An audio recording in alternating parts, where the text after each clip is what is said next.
Today is Sunday, November 27th, 2016, and this is episode 178 of the Defensive Security Podcast. My name is Jerry Bell, and joining me tonight, as always, is Mr. Andrew Callett. Hey, Jerry, how are you? How was your Thanksgiving, sir? It was very good. Spent it with family. How about you? Good. Yeah, we actually had a Thanksgiving brunch and had some friends over, so that was nice. And it was a nice break from work, at least here in the U.S. I worked Friday, but kind of half time. I'll put it that way. So it's been a nice little break. Indeed. So before we get started, just a reminder that the thoughts and opinions we express on this podcast are ours and do not represent those of our employers. So we have a full house of stories to talk about tonight, and the first one comes from the Checkpoint blog, and the title is ImageGate. Oh no, it's a named vulnerability. ImageGate: Checkpoint uncovers a new method for distributing malware through images. It is named, but it doesn't yet have a logo, or a theme song, or a mascot. So I think we're okay. Or a celebrity spokesperson. That's true. I'm Henry Winkler, here to talk with you about ImageGate. Love it. So anyway, there was some hoopla last week about a new Locky flare-up that was apparently being distributed by social media, specifically Facebook. And apparently, Checkpoint believes that, and I don't think this is actually confirmed, but they believe they've uncovered the method of distribution as being related to images. So basically modified, specially handcrafted, artisanal, malware-laden JPEGs, in fact, that are uploaded to Facebook, which then get downloaded and opened by the unsuspecting victims, as it were, and suddenly they are locked.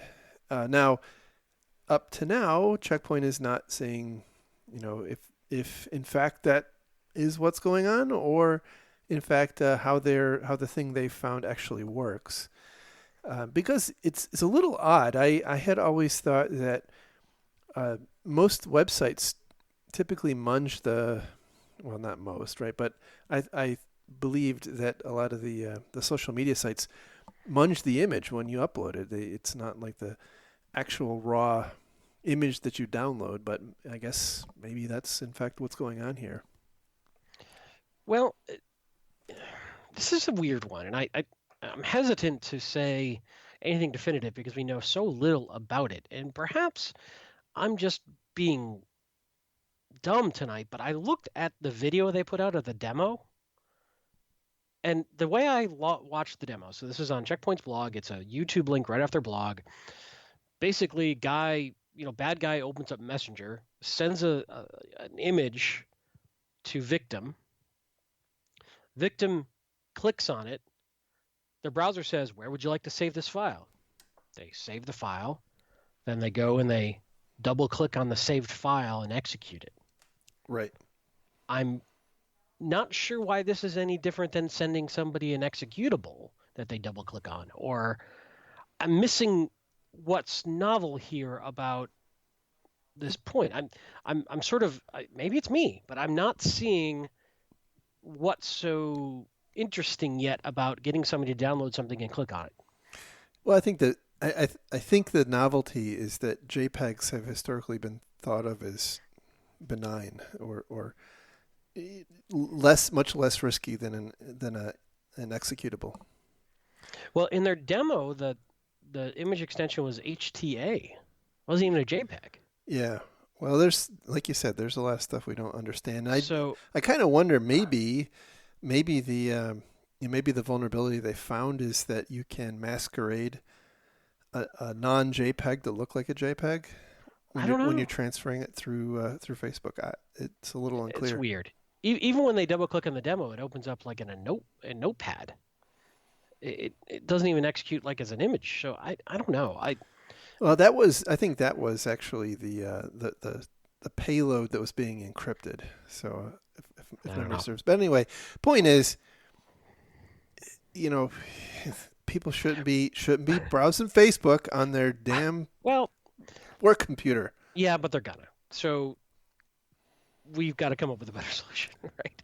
Look, it's about defending the endpoint against hostile code, regardless of how that code comes in. If Facebook's allowed in your environment, and you got challenges, at times you've got to find a way to deal with that. And you definitely have challenges. I'll agree with you there. This one's a tough one because I don't know enough about the vulnerability to really have much commentary. And it's weird because Check Point sort of pre-announced this with just enough to get them some marketing buzz without divulging any information because they're waiting for the social networks to fix this problem, whatever the hell the problem is. It's this weird middle ground of pseudo-responsible disclosure. I don't know. If maybe it's related, maybe not related. Do we even know if it's real? Well, they claim that the thing they found is real.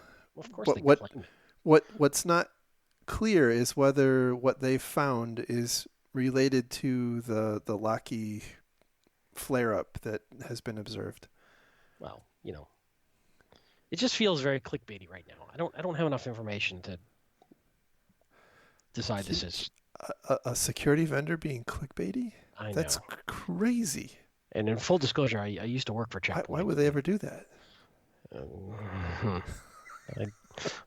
Anyway, I need to bite my tongue before I start getting nasty emails. Watch this space here. They do say that you should try to view the image. Their recommendations, by the way, were to view the image in your browser and not try to download it and then open it. And then also don't open any image files with an unusual extension such as an SVG, JS, or HTA. So, yes. Yeah. Anyway. Watch yay, this Checkpoint. space. Yay, Checkpoint. And I still say don't allow Facebook at work. Yeah. You just hate the millennials. Well, sticking it to the millennials. Yep. Well, let's they're also saying that LinkedIn could be an attack vector, but they don't mention Twitter, and as far as I know, you live on Twitter, mister. But not on my work computer. No, I don't do Twitter, I don't do Facebook, I don't do any social media on my work computer, and neither should anybody else. Except I guess if you're in marketing, then I guess you have to. Right? It's a very strong stance. How else am I going to waste time at work? Come on. I don't know. I don't have solitaire to play anymore. They took that away. That kills me. They took solitaire away, but you can still use solitaire. The thing that will not get your computer compromised is you can't challenge accepted. Well, without extenuating circumstances, but they do allow Facebook. How crazy is that? Anyway, moving on. My head's gonna explode. The next story comes from CSO Online, and the title is "Shall we care about 0 days?" The answer is kinda. Next. It's an interesting point, although it has odd sort of non-contiguous recommendations later. Yeah, it does. So they point out that Gartner is saying that through the year 2020, they expect that 99% of exploited vulnerabilities will be ones that were known for at least a year. And so point is that as defenders, we often get tied up thinking about, how do we protect against the 0 day when in fact it's the old vulnerabilities that are biting us in the butt. Which, by the way, does match up with what we've seen out of the Verizon data breach report. So that is reasonable. That passes the smell test. That we should care more about known vulnerabilities than 0 days. Yeah, but you also I think the Gartner report probably is proprietary, but at least the data is. But I'm gonna guess that the Verizon report probably weighed pretty heavily on their assessment. So maybe somewhat of a cyclical. Well, it also depends on how much money Verizon spends with Gartner. Well, that's true. Wait, did I say that out loud? Ouch. We can edit that out, right? Yeah, we'll edit that out. Sure. Yeah. They'll never make it in. People aren't supposed to know that till you hit the 35th level of Freemasonry. They'll never hear it. I'll take it out. InfoSec Freemasonry, Cyber Masonry. That's it. 35th level Cyber Mason. Uh-huh. So yeah. Anyhow, point is, we need to get better about. We need to focus on the things that we know about, and a little less on the things that we don't know about. I definitely think that, the flash in the pan ones, the shell shocks, heart bleeds, those, I guess they weren't really 0 days when they hit, because in most cases there was a patch really, really quickly, but they can be pretty severe. And so I think we ignore the 0 day concern at our own peril.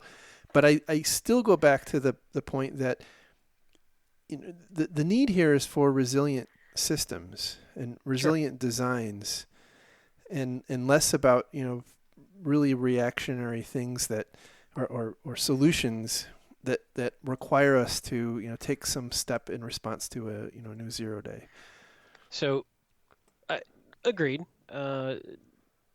Because I think a 0 day can be similar in impact to other sort of unforeseen outages or issues that a well-designed system with appropriate budget capability could respond to. But one thing that's interesting is they list 5 fundamental principles that can significantly reduce the impact of 0 days for many companies.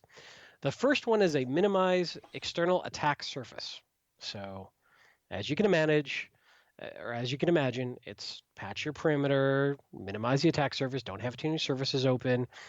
However, the fifth one, which is interesting, is according to PwC's Global State of Information Security 2017, phishing is the number 1 vector of cyber attack this year. Yep. So if phishing is your number 1 vector, why am I spending time on external attack surface? Well, that is an interesting question, because if you're, is it definitional? Is your fleet of workstations external threat surface? That's a good point.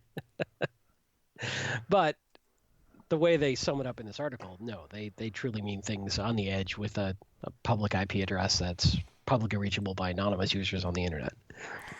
Yeah, and they point out that, like, the TalkTalk breach, which we covered a couple of months back, was the result of a SQL injection, which if they would have had a WAF, maybe that would have helped, but probably not, because they probably would not have had rules configured, because that may have interfered with their application.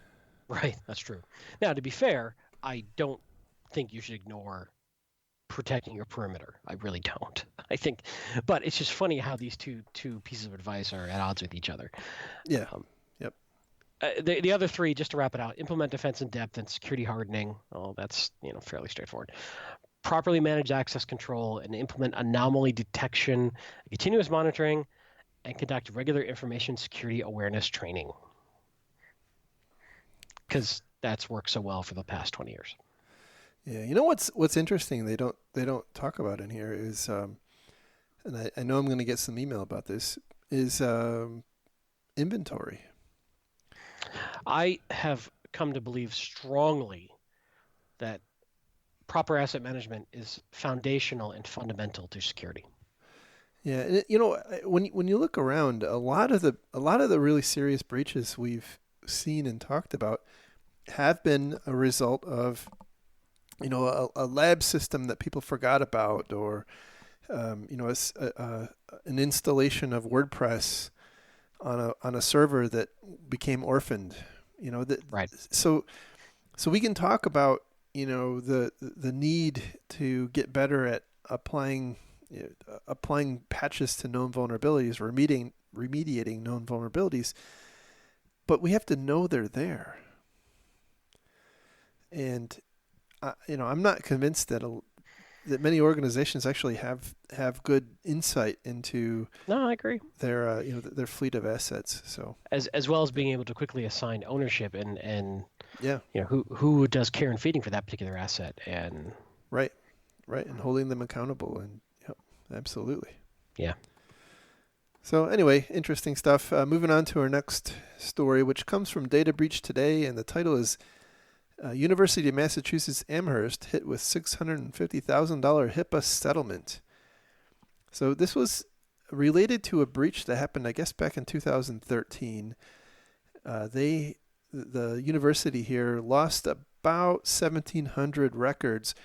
And what was interesting about this is that the records were lost off of a Office PC at inside the university that was part of a speech. I guess it was a speech therapy department, if memory serves. And at the time, the university didn't consider the speech therapy services as being part of their HIPAA program. And so it kind of fell outside. And anyway, the workstation here got infected, I assume, through a phishing email with a Trojan, remote access Trojan. And they the university disclosed that fact. They couldn't prove whether the data had been accessed or not, but under the HIPAA rules, they felt compelled that this is something they have to disclose, and the potential access, the potential ability for the data to be accessed was there. They couldn't prove that it wasn't accessed, so it became a fine for them. And the thing that I wonder here is if it had been part of their HIPAA program, would that have actually changed anything?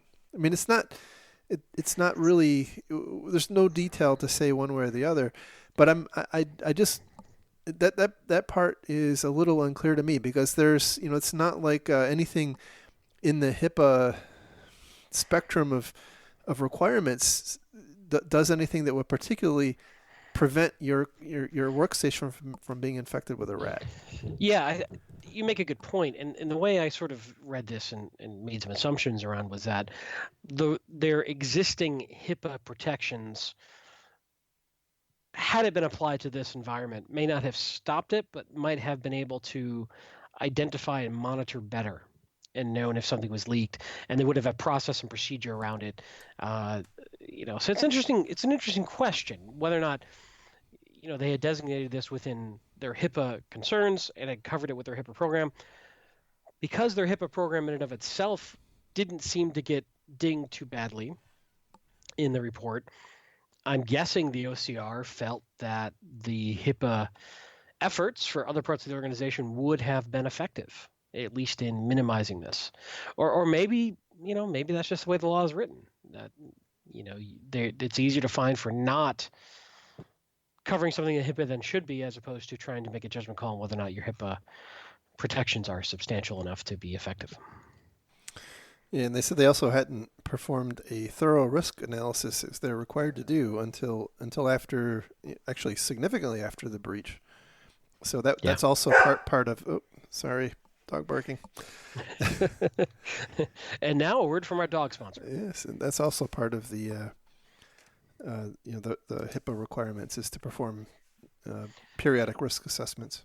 One other thing I thought was interesting is that they got fined $650,000, but there was a quote, November 26th statement. The U.S. Department of Health and Human Services Office for Civil Rights acknowledged that the UMass settlement amount reflects, quote, the fact that the university has been operating at a financial loss in 2015, end quote, implying that the financial penalty could have been much higher had they been in better financial straits. Yeah, HIPAA's no joke. That's I think as the new mega rule becomes kind of diffused out, and the audit programs are picking up, I really think there's going to be a lot of organizations that find themselves kind of in shock. So yeah. But what's interesting about that is the OCR is at least being mindful of not finding someone out of existence. Yeah, but even so, I mean, $650K against a university that's losing money is that's really bad. Yeah. So anyway, I think the lesson there is to really make sure you understand what regulations apply to the data you have, because these Yep. guys and girls were surprised. I mean, they were apparently just ignorant that this segment of data fell under the HIPAA regulation and operated in that way until it was breached.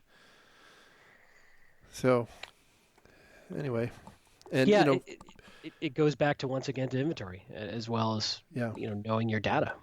absolutely. And once the new European data protection regulation comes online, it's going to add a whole new bunch of fun. Well, and it's realistically it's getting harder and harder I think for organizations to keep all this in mind. And you have to build more and more auditing and compliance people around all of this just to try to keep yourself out of trouble, which is inevitably Yeah. a drag on expenses and everything else in an organization. Yep. Absolutely. Yeah, I was being sort of silly over Twitter the other day of talking about.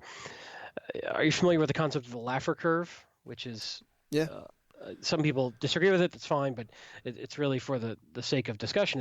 It's this concept of being able to find the sweet spot of taxation to maximize revenue. In other words, too little taxation, you're not bringing enough money. Too high of a level of taxation, people find that they react in such a way to minimize the amount of taxes they pay, and again, your revenue drops. So finding the right amount on the bell curve of the right percent of taxation on whatever it may be to maximize revenue. So I was taking that concept and I was jokingly saying, I wonder if you could apply that sort of thought process to compliance and audit, right? Finding the right level to to actually drive better security. But when you go too far, you've now tied up so many of your security people doing compliance and audit work that they're missing working on other emerging security threats. Yeah. And I definitely think there's a value of diminishing returns when you over audit and you over, even internally, not even talking regulation, not even talking external compliance. I'm just saying, if you tie up your expensive security forces doing audit response and compliance work all day long, they're not able to work on other issues that may be outside the purview of that audit or compliance, but are more risky to the organization. And I think that there's a real unforeseen danger here, especially in highly regulatory environments that have a lot of internal audit going on. I really think that they may be doing themselves a disservice by distracting their people from working on actually improving security. Yeah. I think implicitly, most organizations are trying to manage to that curve, whatever that curve really looks like.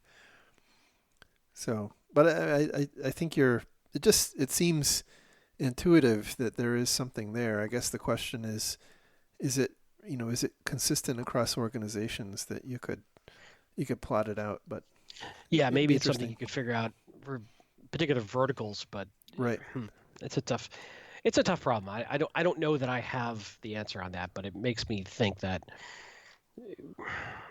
we've got a finite amount of resources and how we spend them matters. Yep. And if we're spending them on audit and compliance all day long, and that's what we're built to answer, there's too much other stuff going on in security that require a more nimble approach, the new threats. And I often feel like compliance and audits are fighting the last threat.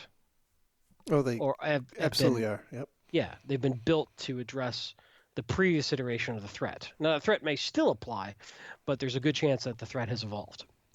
Right. So it's, I can't talk about my own work on the show because that's just not appropriate. But, when I've seen other organizations, there's usually an emphasis on the threat as of a couple of years ago, not necessarily a threat as it's today. And that's somewhat to be expected because it takes time for an organization to pivot and it takes time for organizations to adapt. But if you codify that response in the way you measure metrics and the way you measure your security program based on a view that doesn't evolve with a threat, I think you're missing the appropriate level of response for the current threat. And I think you're too over-rotated on what the threat used to be. Well, I think it points out that your audit can't be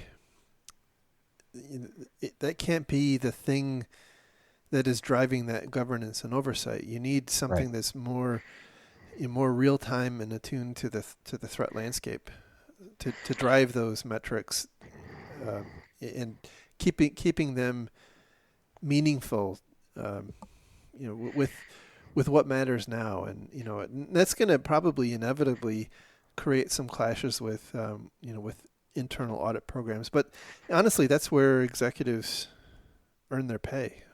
Right. Finding the balance. Yeah, I mean And that's why you have them, right?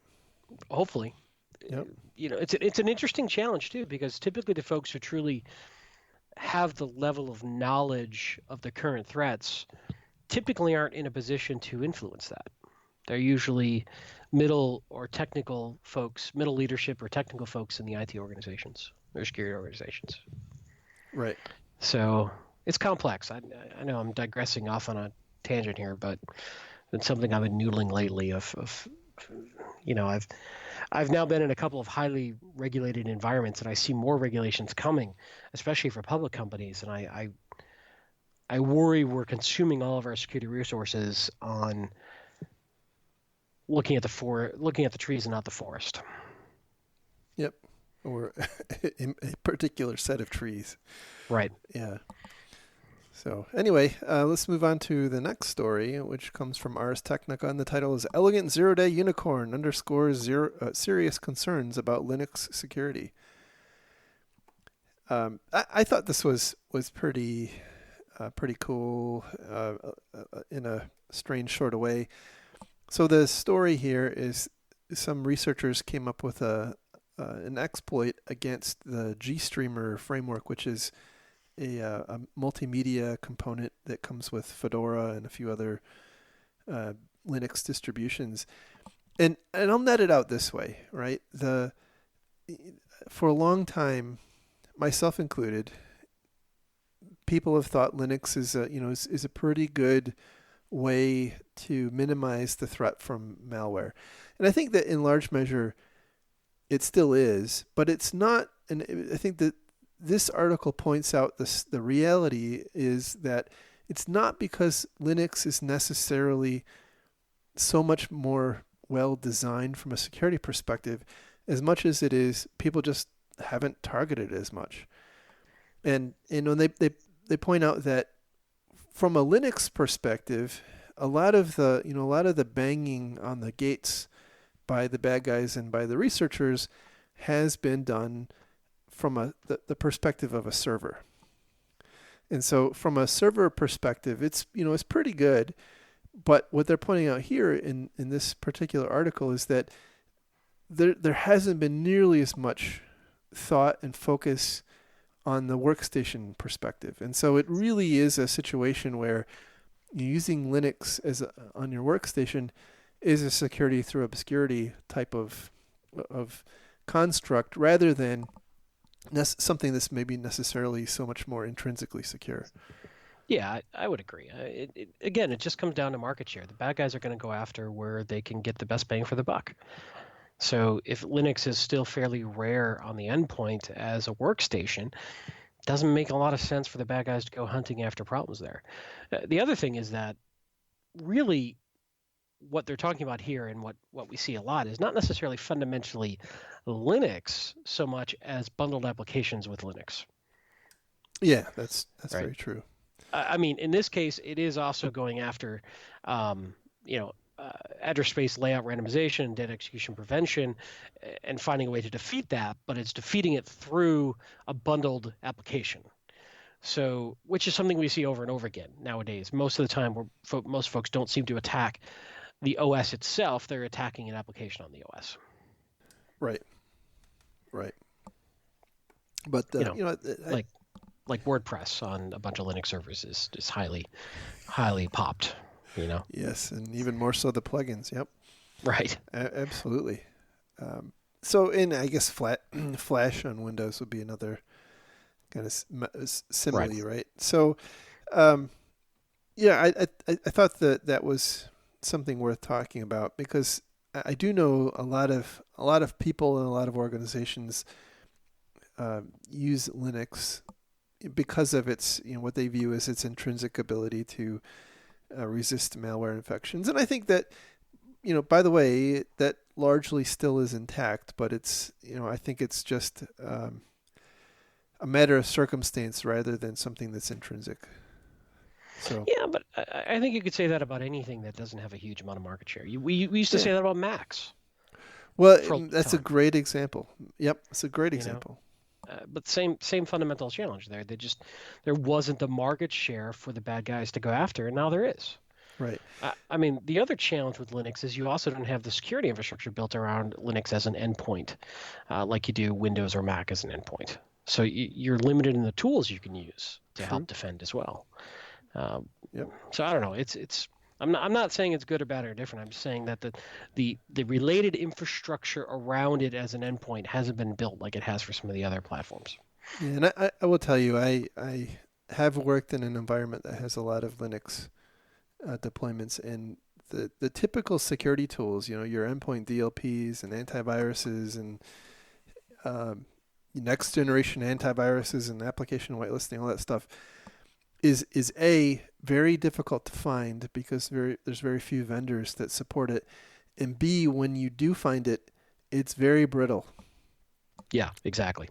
And I mean very brittle, and it's really frustrating. So anyway, but 2017, I believe, is going to be the year of Linux on the desktop. So really, we do have to think about this. Yes. Is that so? Yeah.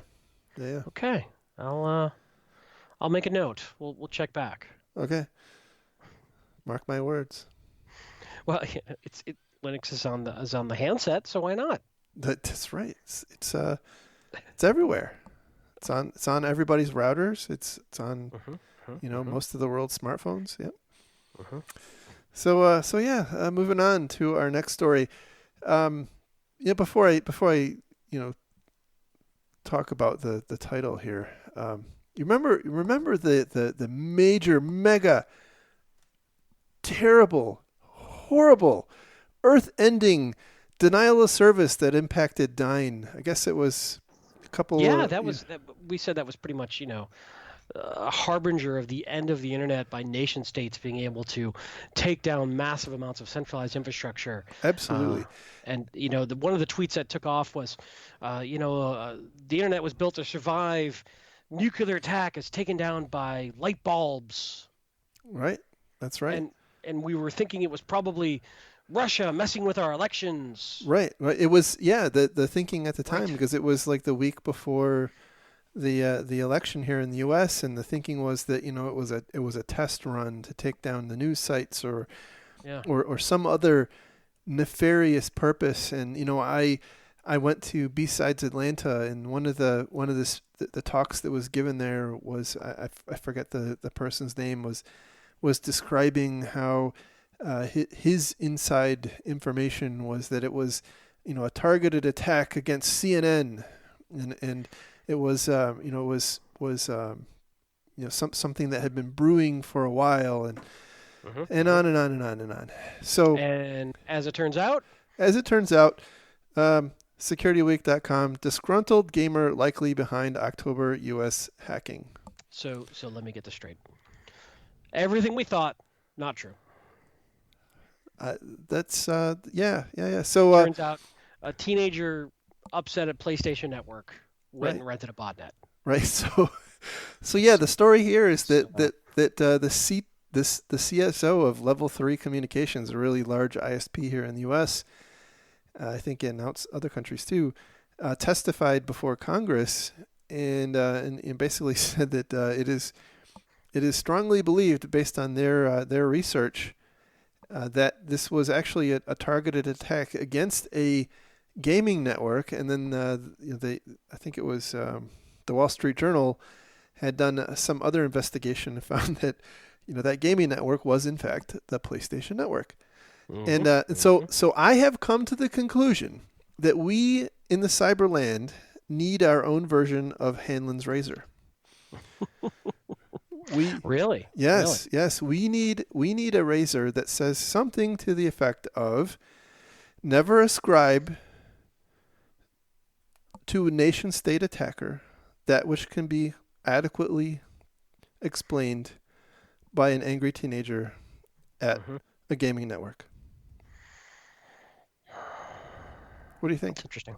I think I think I think we're onto something here. Yeah. I Yeah. think, I mean, you and I have been on the forefront of sort of, what's the word I want to use?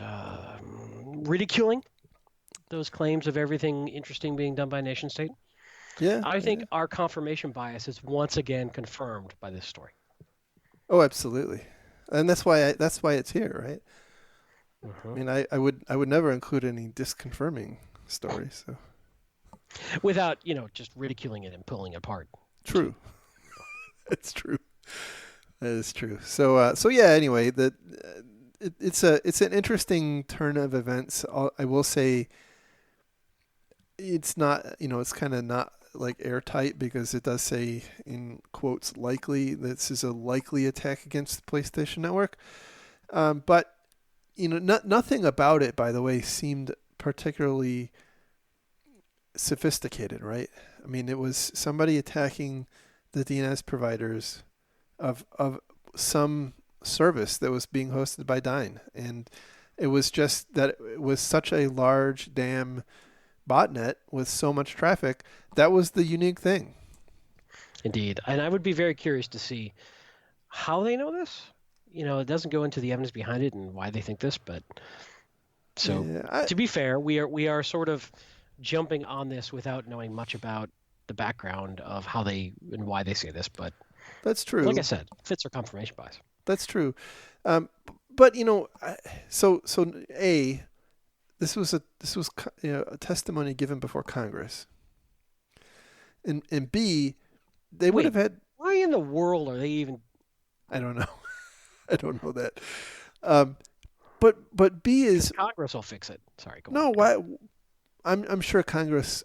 I'm sure Congress had decided to go have a hearing about what happened, right? And that's kind of what they do.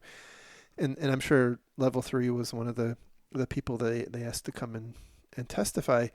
But they could just have easily said we don't know. It was we really don't know where it came from. But so it seems odd if they don't have some something specific that they would go and make such a claim in front of Congress. But hey, I mean, Right. because by the way, it's sworn testimony, right? Is So it? I Were they believe sworn? I believe it is sworn testimony. Not necessarily. You're not under oath all the time you talk to Congress. I thought it was. So okay, Mm. maybe not. Well, one of us is correct. One of us isn't. That's true. It's probably. I mean, I'm usually wrong. So ask my wife. Usually. Anyway, I want you to know that I was very nice right there, and I let all the jokes that came to mind go. thank you. That's me for Thanksgiving giving you a gift. Hmm. Carry on. Moving on. So our next story comes from the Register, and the title here is "Antivirus Tools Are a Useless Box Ticking Exercise," says Google security chap. Oh boy, I have a lot of conflicting emotions on this story, but let's run through it. I just want to say that in the U.S., chaps means something entirely different than what they do in England. And somebody who works for Google should be able to look Can that up. we please all get on the same page here? All right. Are Anyway, you saying that our culture's version of the word chap is better than their culture's version of the word chap? I'm not saying anything. I'm just saying that we need to get on the same page, whichever way that is. Mm.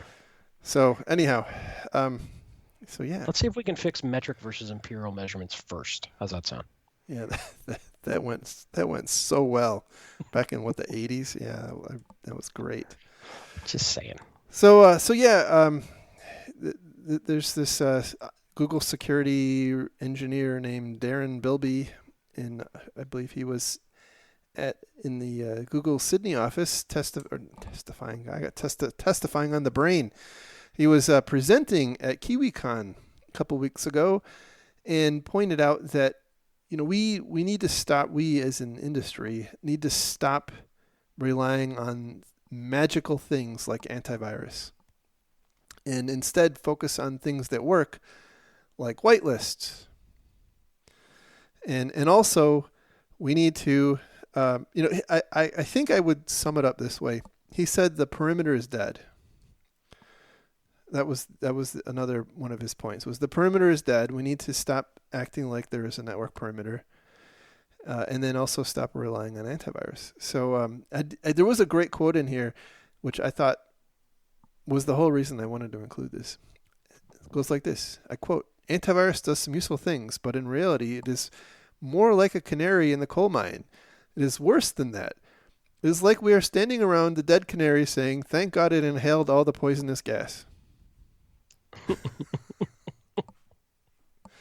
So yeah, I definitely share the cynicism about antivirus and think that application whitelisting is much more responsible way to go. But it's I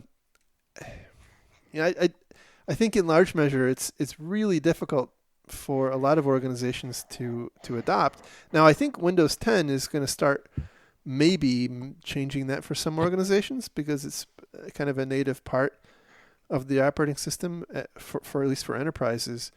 However, it's still really unwieldy. Right. So, a few thoughts. I think this guy is trying to be intentionally edgy.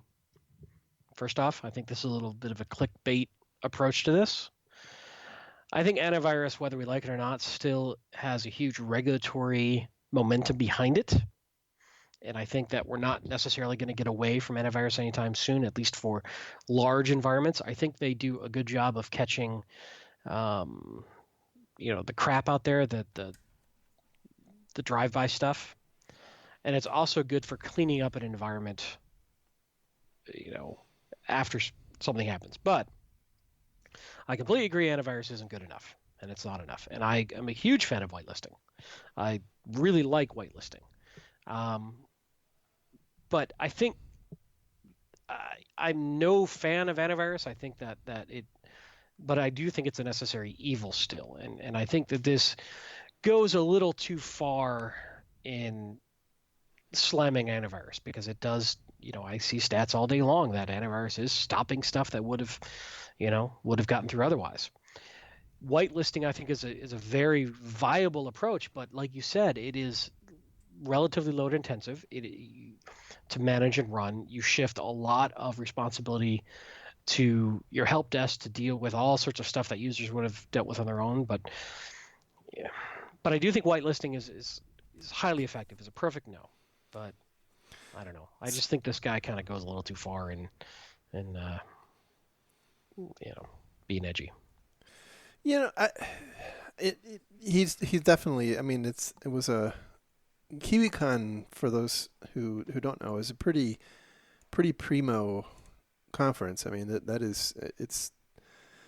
I don't know exactly how many attendees they have, but I mean they do have a lot of groundbreaking talks there, and so it's not surprising to see something being fairly intentionally controversial. But there is a point where you have to say, look, we're spending, I don't know, let's say $20 per year for antivirus per workstation, right? And let's say in aggregate, I'm just completely making this up, right? In aggregate, application whitelisting costs $30 fully loaded, so it's more expensive, right? At some point, we have to swallow hard and stop doing what doesn't work, and I think that's the point here. But is it that it's not working, or is that it's not covering everything? Is it helpful in one area, but because we're seeing attacks that can bypass it, we then want to throw the baby out with the bathwater? Or is it one layer of many? Well, because I guess what I'm saying is, you look at all these folks saying next gen AV and this sort of stuff. I don't know if they completely cover all the use cases that AV is used for now. It's like they pick one area that AV falls down and they focus on that. Sure. But they don't cover everything else. That's certainly true. right? So I think it's really easy to pick on AV because we look at all the times you can get past it, but it's sort of a I don't know. I'm very conflicted on this issue because I know what you're saying, and I think one thing that he does say in here, which I do agree with, is to a certain extent is telling users not to click on phishing links to not to download strange executables effectively shifts blame to them and away from those who manufacture hardware and software that are not secure enough to be used online. Okay, to a certain extent, I agree with the first part of that, which is that we're trying to get through this problem by user awareness training, and that's continuing to fail. And I think that is putting too much load on the average user to be that savvy all the time, right? Mm-hmm. We've talked about that ad nauseum. I agree with that. However, to then say that hardware and software is not secure enough to be used online, that very quickly then starts to jump into the concept of, well, Microsoft and Apple, those who aren't Google, are incompetent in their approach to security, and they should be held accountable to that. Well, I would assume that Android Right. is also pretty culpable there too. So Well, and I guess the fundamental challenge I have with that thought process is that the bad guys, when you have a sophisticated enough system, it's, I would argue, not impossible to make completely secure in a microcosm in and of itself. If you wanted a completely secure version of Windows, sure, but it'll take 10 years to develop and cost $1 million a copy. Our market hasn't demanded that. So what he's arguing against is he's arguing against what market forces have demanded, which is a regularly updated, new features, featureful, aggressively maintained, and advanced state-of-the-art operating system. mm-hmm. And he's whining because it's not secure enough. Well, the bottom line is the vast majority of people buying those operating systems don't care that much. Well, until they get bit, Right. then they care. I just Yeah, I know what you're saying. I know what you're saying. I agree with a lot of what he says. I am not sure where he was going with that. The second half of that quote you just read about, shifting the responsibility away from the hardware manufacturers and the software manufacturers. I especially given the whole point was, that we should be focusing on whitelisting. Maybe his point is that operating systems should adopt more. This is kind of ironic, right? But operating systems should, unilaterally adopt the Apple App Store model, right? maybe, yeah, but a lot of people complained and whined when that happened. Well, no doubt. Because it doesn't give them enough freedom to run the code they want. Right. It's interesting. It depends on if you're looking at this from a consumer standpoint or an enterprise standpoint. And they have different answers depending on those environments. But I like whitelisting, and I think you can manage whitelisting with the right tools and the right people. But how do you manage whitelisting for consumers? Outside of things like iOS's App Store model, there really isn't a way, right? And maybe so maybe in the future there will be. So you're centralizing one vendor's view of what's safe and what isn't. Yeah. Even Windows 10, which has the app locker built in, is not available for it's only available in the enterprise edition, and even that is even if it were, it's probably more complex than any consumer is willing to put into it. So, I think this discussion, my read is this discussion is really enterprise centric, not I guess I'm just bristling at the tone. I get tired of these elite hacksaws being all edgy just for the sake of being edgy. Like, come on, what does that really help? I guess I'm just old and cranky. Yeah, you are. It's like when we were at O'Reilly, and one of the, I'm not going to say who, but one of the keynoters was so edgy. I'm like, go put your hoodie on. Wow. So fundamentally, I agree. We need to move past AV, and we've said this, but I don't think we can get away with just throwing AV out. And let's keep in mind that AV is not static. We have all these AV manufacturers who also are responding to market forces. So the upside of AV is I've got to deploy it on every one of my desktops already, typically. Right? Now I've got an infrastructure that I can leverage. So how do I want to leverage it? Yeah, that's I guess there's another angle too. I mean, so I'm maybe it's because I'm also old and cranky, but I'm getting to the point where I'm growing intolerant of certain things, and antivirus is one of those things I'm growing intolerant of. It's like we spend a ton of money on it, and it buys us marginal protection at best, and it's actually in some ways actively bad for us because I can't tell you how many times I've heard the words, I don't know how I got infected, my antivirus is up to date. So it gives a false sense of security. Gives a false sense of security, absolutely. Now, so is this kind of like how we add more safety features to cars so people drive faster? Well, maybe.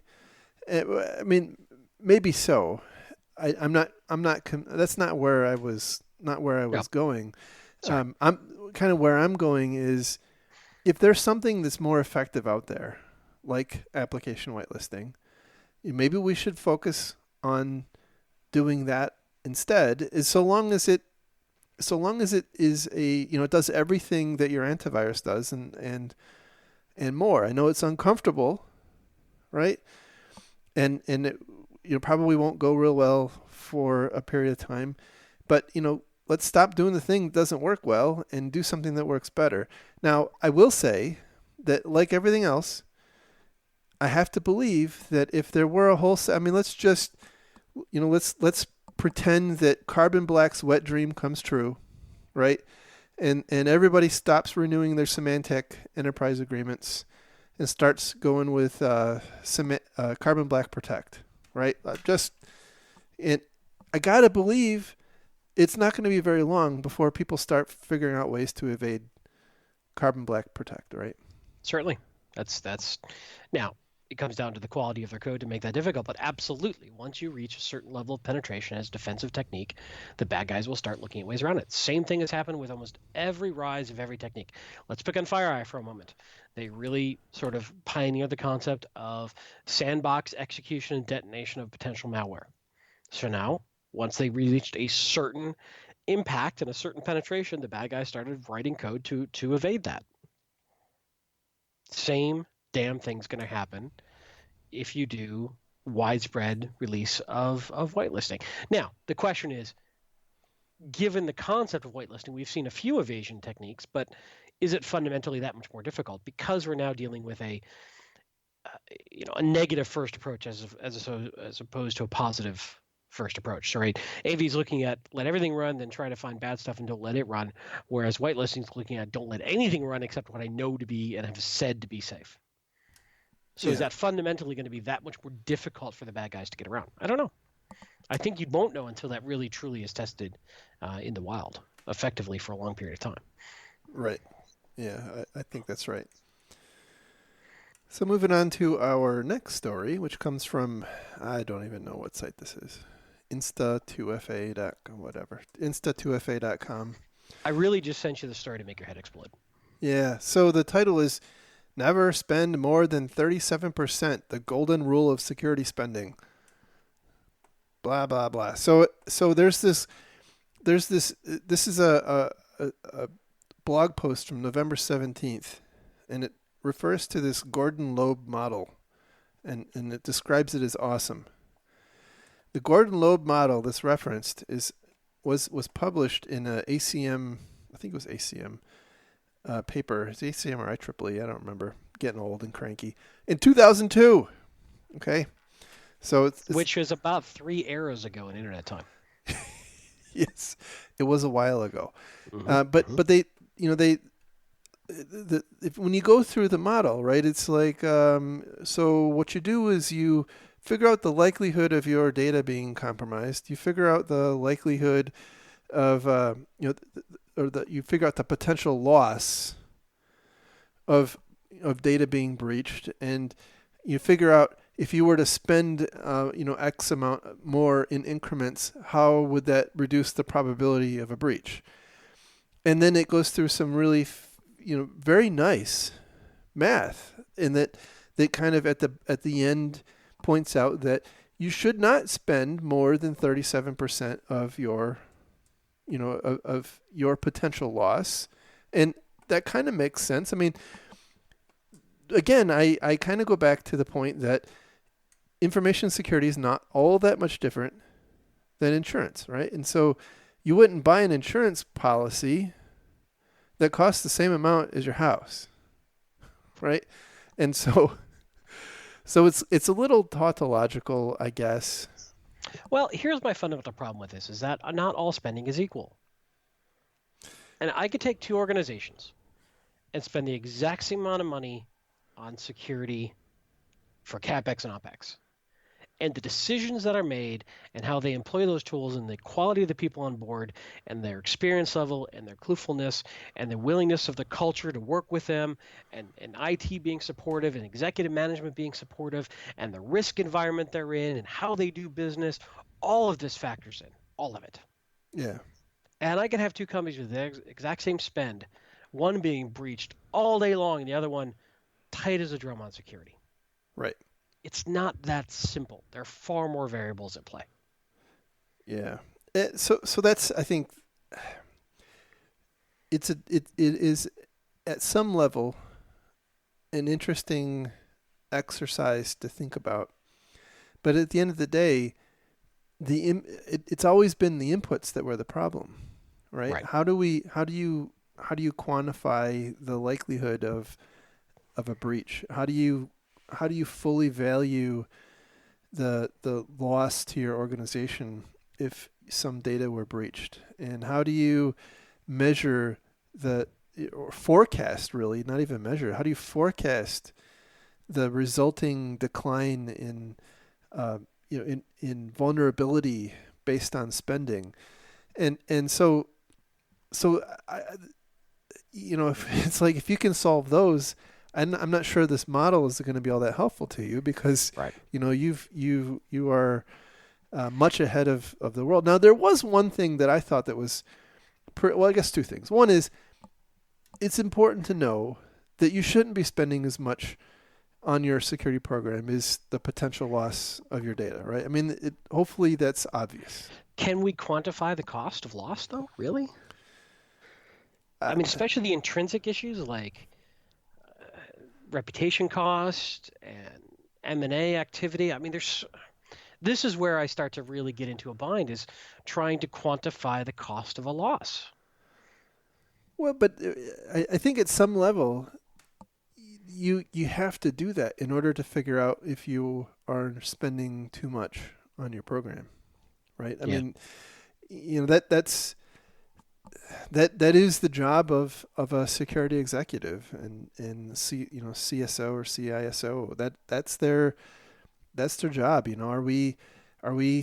How is our spending relative to the potential downside? Gotcha. So, I mean, that's and there's no science there, unfortunately. It's like kind of thumb in the air, and sometimes they get it right, and sometimes they don't.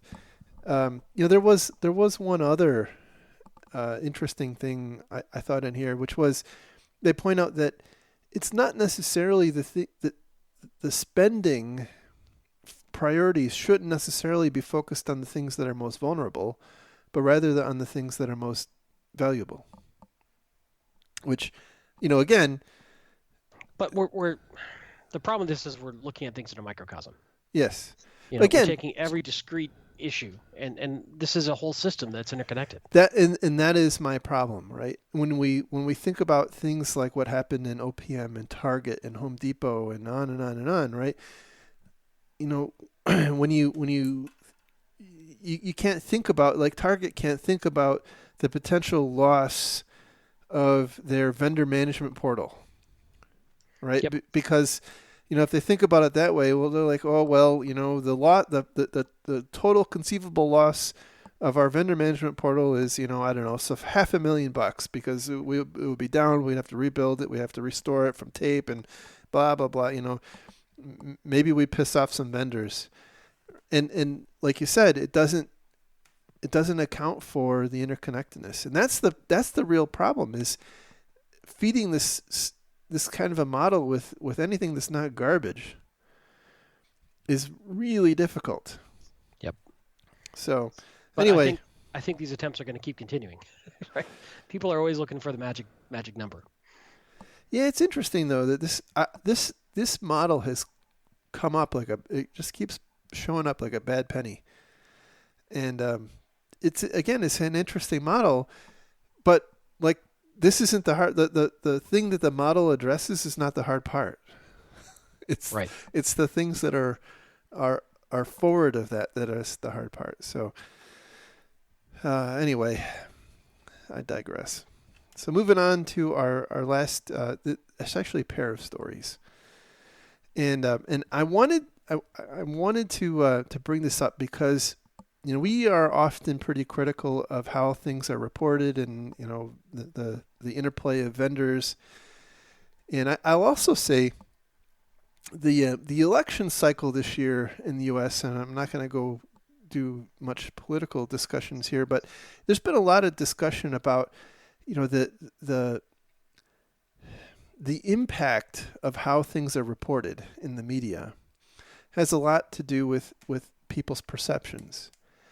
And here's a pair of security stories which I thought was really interesting. And so both of these stories are based on a report, the same report, related to ransomware.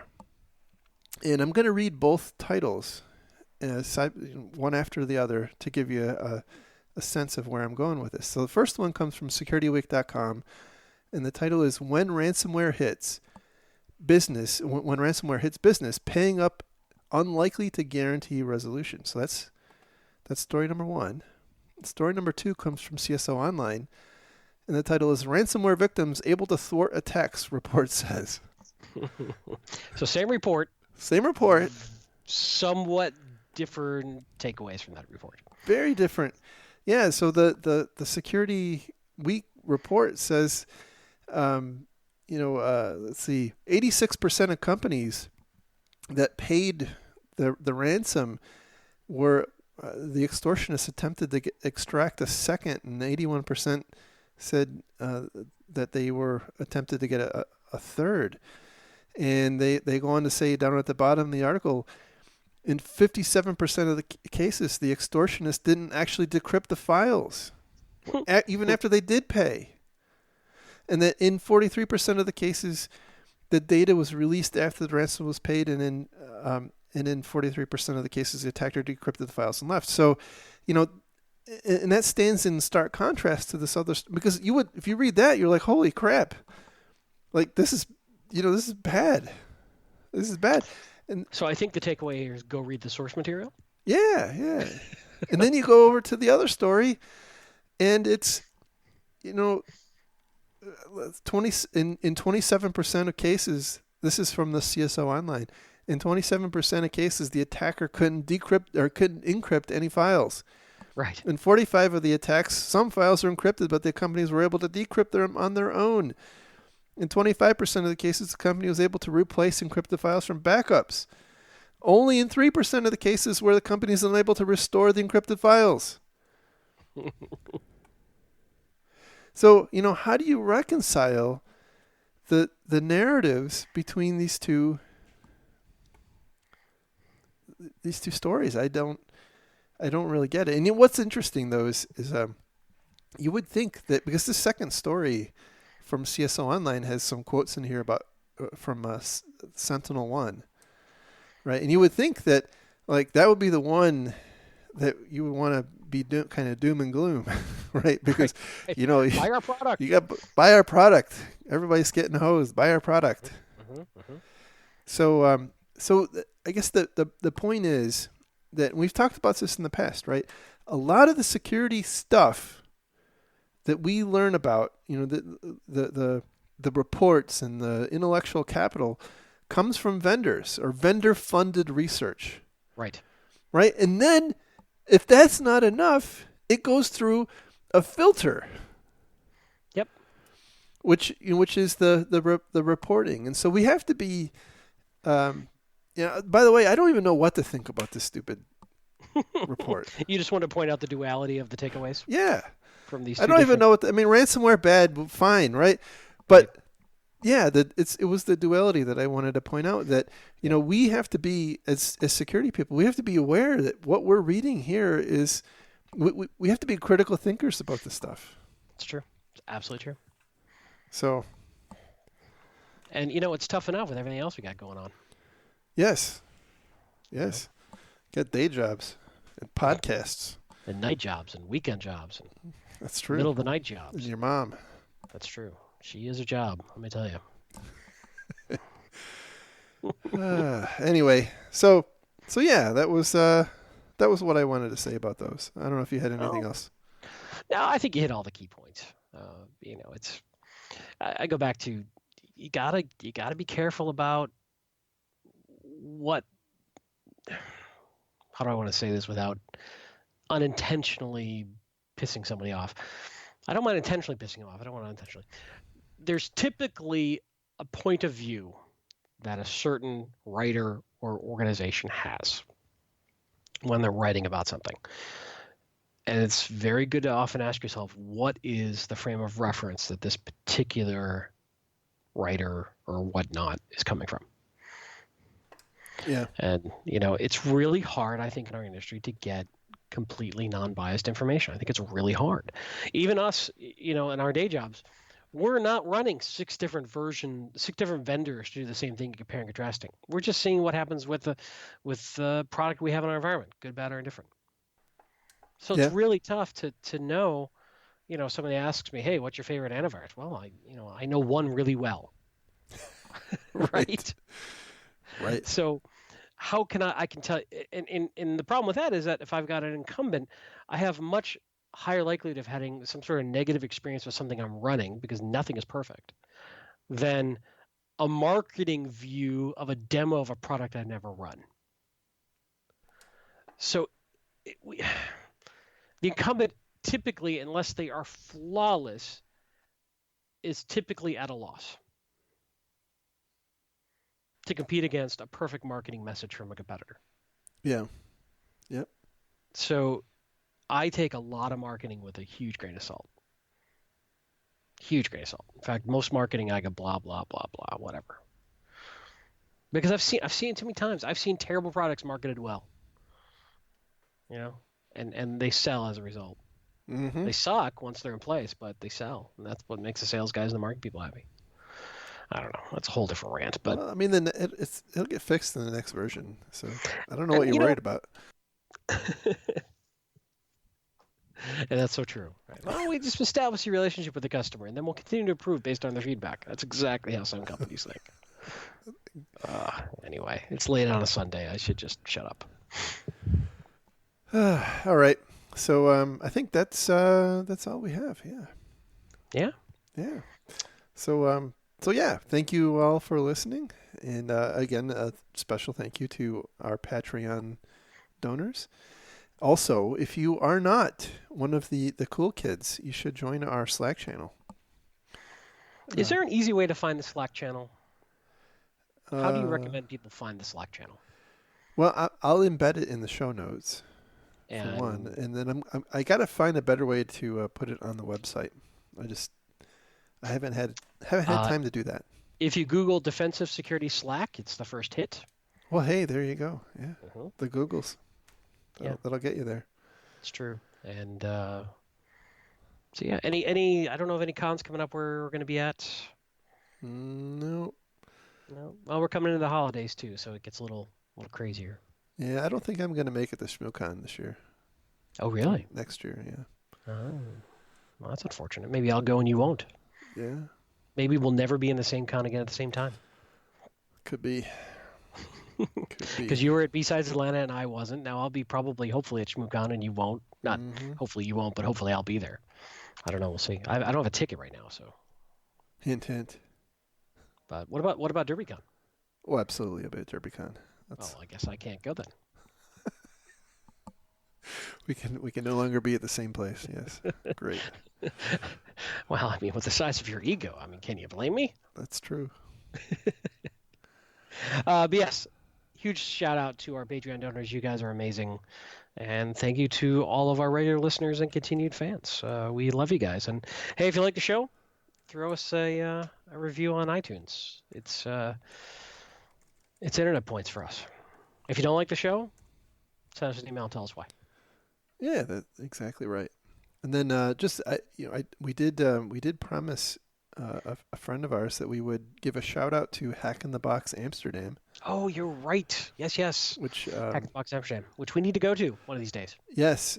I still need to. I'm still trying to figure out if I can swing it. It is April 10th through 14th, 2017. I'm not sure.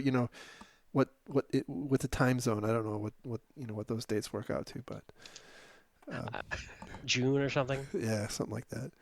After you do the metric conversion and everything, I just don't know. So anyway, yeah. Call for Papers is open until the end of the year. That's right. And also early bid pricing in effect. Yes. Conference.hitb.org. Yes. Be there or be square.